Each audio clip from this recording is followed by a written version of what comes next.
معزز سامعین گرامی قدر، ملک کے حالات آپ لوگوں کے سامنے ہیں۔ آٹے کے حصول کے لیے جو بنیادی ضرورت کی چیز ہے، لمبی لمبی قطاریں آپ اپنی آنکھوں سے دیکھ رہے ہیں، اور ان قطاروں کے اندر جو مناظر پیش آ رہے ہیں وہ بھی بڑے المناک، جو بھی لفظ کہا جائے اس سے بھی زیادہ المناک ہے کہ آٹے کی قطار میں لگا بندہ، روٹی کی بھوک میں پڑا بندہ قطار میں لگا ہوا ہے اور لوگوں کے قدموں کے نیچے آ کے مر گیا، روٹی نہ ملی مر گیا۔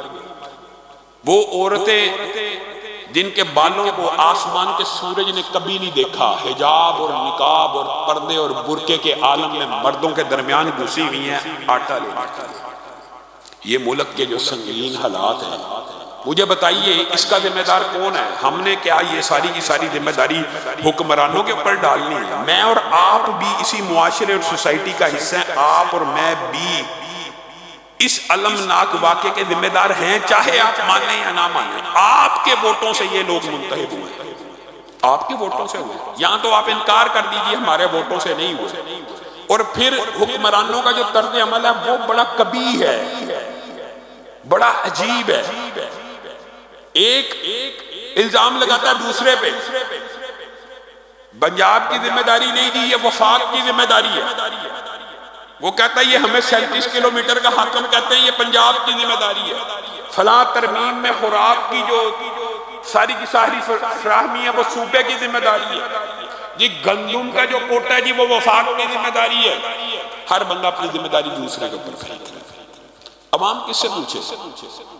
آٹے کا بحران پیدا ہوا، کبھی کوئی کسی کے اوپر الزام لگا رہا ہے جی پنجاب بڑا بھائی ہے، جی بلوچستان میں آٹا پنجاب نے دے رہے ہیں۔ دوسرا الزام لگا رہا ہے جی کے پی کے اندر جو آٹا جاتا ہے وہ سارے کا سارا افغانستان سمگل کر دیا جاتا ہے۔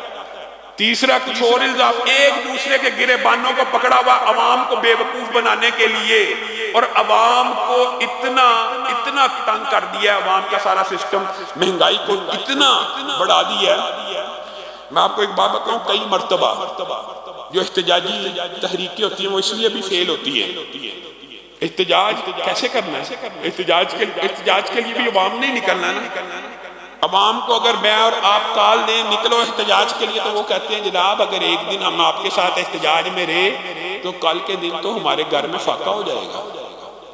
گویا انقلاب کے لیے بھی ایک دن کی روٹی گھر میں ہونا تو ضروری ہے، تو بندہ نکلے گا نا۔ انہوں نے سسٹم ایسا بنا دیا کہ روٹی، بھوک، مہنگائی، افلاس، غربت ایسی شرائط کر دیا کہ بندہ احتجاج بھی نہ کر سکے۔ اور یہ اس ساری صورتحال کا ذمہ دار جی آپ سمجھتے ہیں صرف شہباز شریف، پرویز الہی، عمران خان؟ ہرگز نہیں، آپ بھی ذمہ دار ہیں۔ آپ نے ساری زندگی سیکولر لوگوں کو ووٹ دیا، آپ نے پاکستان ہمارے آباء و اجداد نے سب کو پتا ہے، کتنی عام فہم بات ہے، سب کو پتا ہے پاکستان کا مطلب کیا؟ لا الہ الا۔ پاکستان کیوں بنا تھا؟ اسلام کے نام پہ۔ پاکستان کیوں بنا تھا؟ اسلامی نظام کی ایک ریاست ہونی چاہیے۔ پاکستان کیا پل، ڈیم، یونیورسٹیاں بنانے کے لیے بنا تھا؟ ہاں یہ بنانی چاہیے، سڑکیں بنانے کے لیے بنا تھا، بنانی چاہیے، لیکن بنا اس لیے نہیں تھا۔ آپ نے اپنے بنیاد سے غداری کی، آپ نے جس وجہ سے یہ وطن حاصل کیا، اللہ سے وعدہ کیا اسلام کی عملداری ہوگی، اللہ تعالیٰ نے زمین کا ٹکڑا دیا، پھر وہاں پہ حدود اللہ کو نافذ کرنے کی بجائے حدود اللہ سے نفرت ہے۔ عجب بات ہے کہ قتل کے بدلے میں قتل کی سزا آپ نے دینی ہے، لیکن اس کو شرعی سزا کر کے نہیں دینا تاکہ مغرب ناراض نہ ہو جائے۔ قتل کا بدلہ، قتل پھانسی ہوتی ہے نا پاکستان میں، قتل کے بدلے میں۔ بے وقوفو، اگر اس قتل کے بدلے میں جو پھانسی دے رہے ہو اس کو شرعی سزا یا حدود اللہ کا لفظ کہہ کے نافذ کر دو، تو حدیث میں آتا ہے ایک حد اللہ کی زمین پہ قائم نہیں ہوتی، زمین سے و آسمان سے برکتیں نازل ہونا شروع ہو جاتی ہیں۔ اب بتائیے حقیقت میں یہ جو خلیج کی ریاستیں ہیں یہ لوگ ہمارے سے زیادہ ذہین ہیں یا ان کے پاس زیادہ انٹلیکچوئل لیول ہے؟ حقیقت ہے کم ہے، آپ عام بندوں سے مل لیں، کم ہے، لیکن وہاں پہ انہوں نے اسلام کے ایک جز حدود اللہ کو نافذ کیا ہے۔ زمین سونا اگل رہی ہے، پٹرول دے رہی ہے، کوئی محنت کرنے کی ضرورت نہیں، آسمان سے برکتیں نازل ہو رہی ہیں، معیشتیں مستحکم ہیں۔ آپ یہاں پہ پاکستان کے اندر اسلام کے نام پہ ریاست لے کے بے ایمانی، کفر، الحاد، سیکولرزم، کیپٹلزم، سوشلزم، کمیونزم، ہر نظام کی جزیات کو اپنا چکے ہیں۔ کبھی بھی کوئی تبدیلی نہیں آئی. تبدیلی آنے کا وہی ہے نسخہ ہے، وہی دیرینہ بیماری، وہی نامو کمی دل کی، علاج اس کا یہی آب نشاط انگیز ایسا کی. جب تک اس کی طرف نہیں بڑھیں گے وہ ابتدا کر دو. ہم کوئی پاکستان کے خلاف ہے، ہم کوئی حکومتوں کے خلاف ہیں، ہرگز نہیں. ہم تو حکومتوں کے معاون و مددگار ہیں، مشورہ دے رہے ہیں کہ اگر حکومت نہ صحیح، آپ دین کے طلبہ کو اسلامی نظام معیشت کے حوالے سے انگیج کیجئے اور پاکستان کے اندر ابتدا کر دیجئے. ایک تو حدود اللہ آپ نے جرائم کی سزا دینی ہے، ان کا نام حدود اللہ رکھ دیجئے بس. اور دوسرا اسلامی نظام معیشت دین کے طلبہ سے سمجھ لیجئے. حکومت نہ دیں لیکن عوام کو بھی تو سمجھ آنی چاہیے.